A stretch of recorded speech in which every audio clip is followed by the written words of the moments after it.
Hi everyone, I'm continuing on today with my series of movies from 1972, 50 years ago. For the month of October 2022, I'm covering horror films.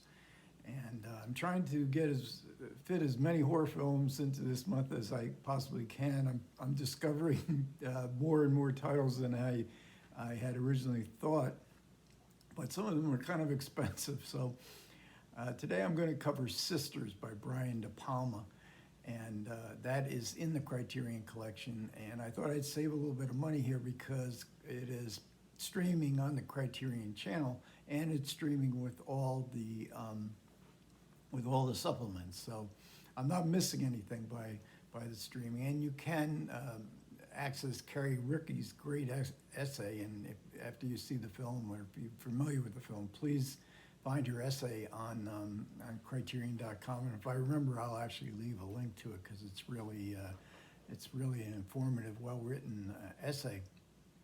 So the genesis of Sisters came from an idea when Brian De Palma saw a picture of conjoined twins, what we called then Siamese twins. And one of them was described as very happy and upbeat, and the other was very sad, which was evident in this picture that De Palma saw. And he thought that would make an interesting idea for a movie. So when he went about creating the screenplay for this movie with his screenwriter, he drew on his great knowledge of Alfred Hitchcock movies. Now this is the first of the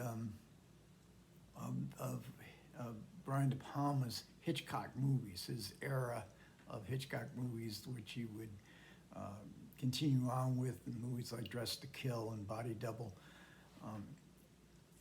But here we see very clearly, I mean, you don't have to be an expert in Alfred Hitchcock movies to see what's being quoted or referenced. For instance, from Rope, we get the idea of, or the question of, how do you hide a dead body in plain sight? He comes up with a pretty good solution to that. The main thrust of the whole narrative is from Rear Window, where we get a character played by Jennifer Salt who is across the courtyard. She can look into an apartment on the other side of the courtyard, and she sees a murder committed in that apartment. And she alerts the police. She is a local journalist for like a Village Voice. This is set on Staten Island. You don't see too many movies set on Staten Island. And she's part of like the Village Voice paper for Staten Island. And this is 1972. Policemen were sometimes referred to as pigs by those that were writing stories admonishing police brutality. The police know her, so they're not eager to cooperate with her anyways. And then we see her with binoculars looking down into the apartment to see what's going on afterwards, as the police don't seem to be very concerned. Certainly Jimmy Stewart there, who is disabled, and he has to have Grace Kelly go to investigate the murder that he has seen. And in fact, the Jennifer Salt character is called Grace, in case we're missing it.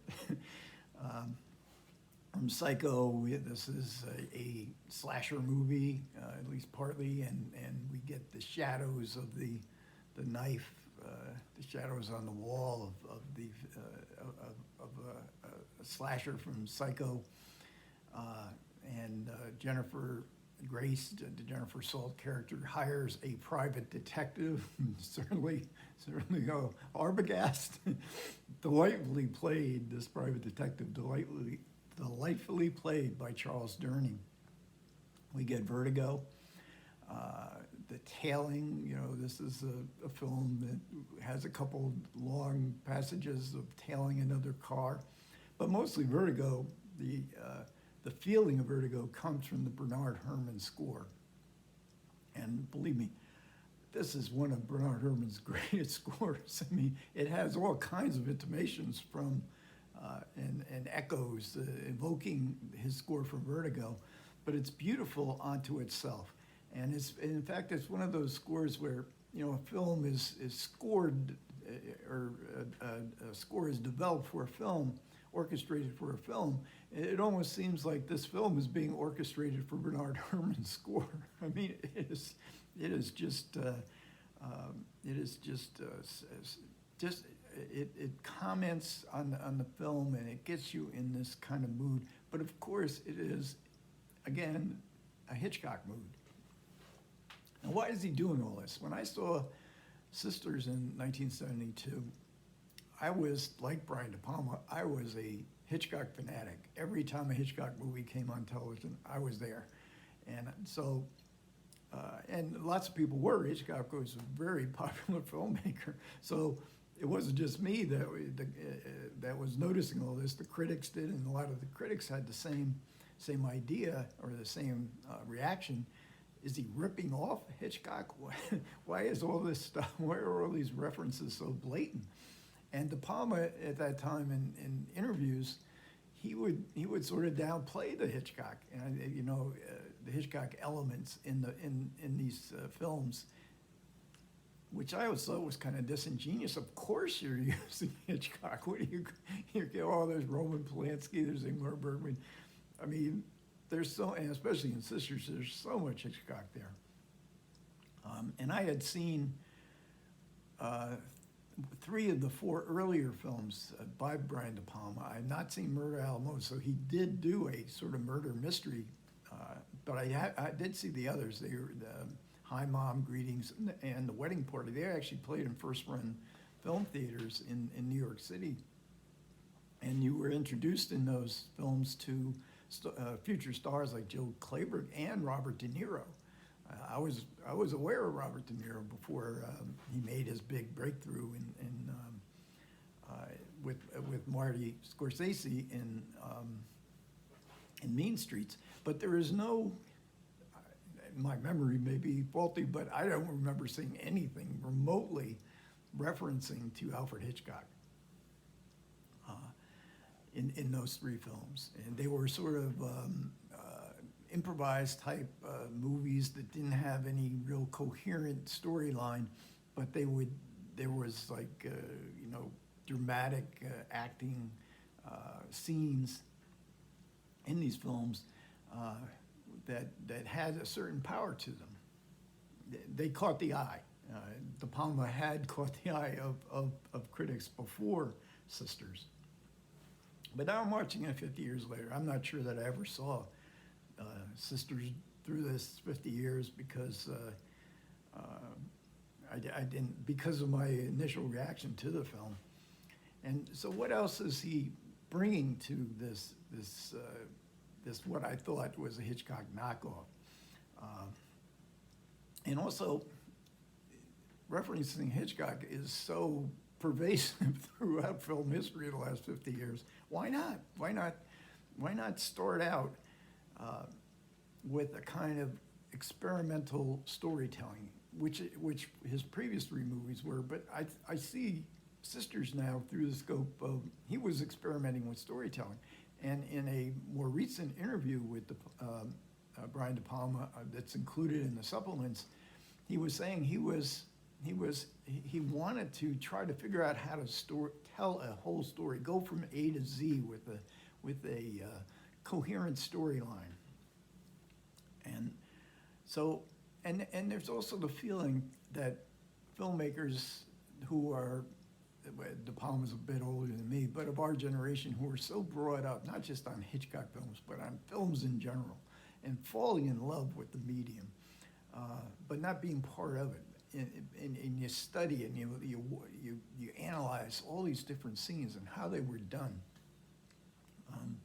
You almost have to get it out. You have to get through that because your impulse is, because these films that you grew up with are so part of your visual imagination that there is a sense that you have to get it out.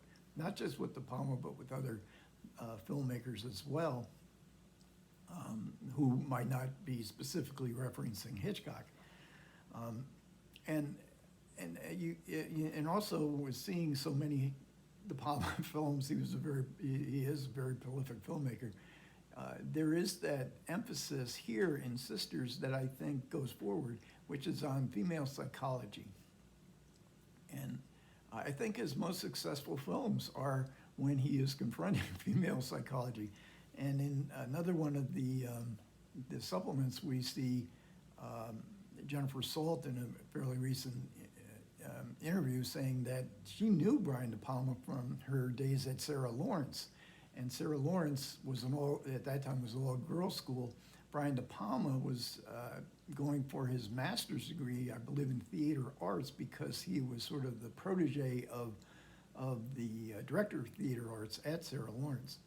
So he was very comfortable working with women, and because he would write plays, he would direct plays with all female cast.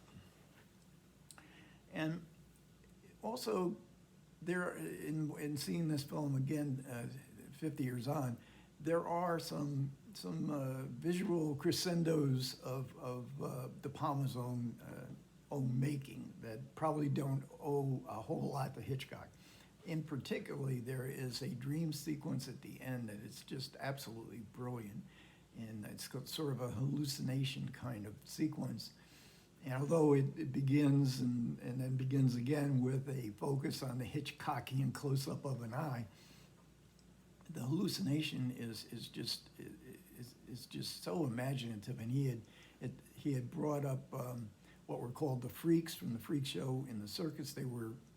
This was filmed in winter. They were wintering in Florida. They flew them up to New York to be part of this hallucination. Very effective. And then there's the concept of the Hitchcockian ending. Hitchcock had some great endings in his movies, and certainly, the final shot of Norman Bates at the end of Psycho, Jimmy Stewart in Vertigo staring down into the abyss, the final shot in The Birds where the sports car weaving its way down the road with all these malevolent birds watching them go by. So De Palma really comes up with something good. Now maybe the final shot isn't quite as memorable as those Hitchcock shots, but the scene right before that with Jennifer Salt and her mother. Now, her mother in the film is played by Jennifer Salt's real-life mother, who was an actress, and these scenes are really good of this mother-daughter interaction.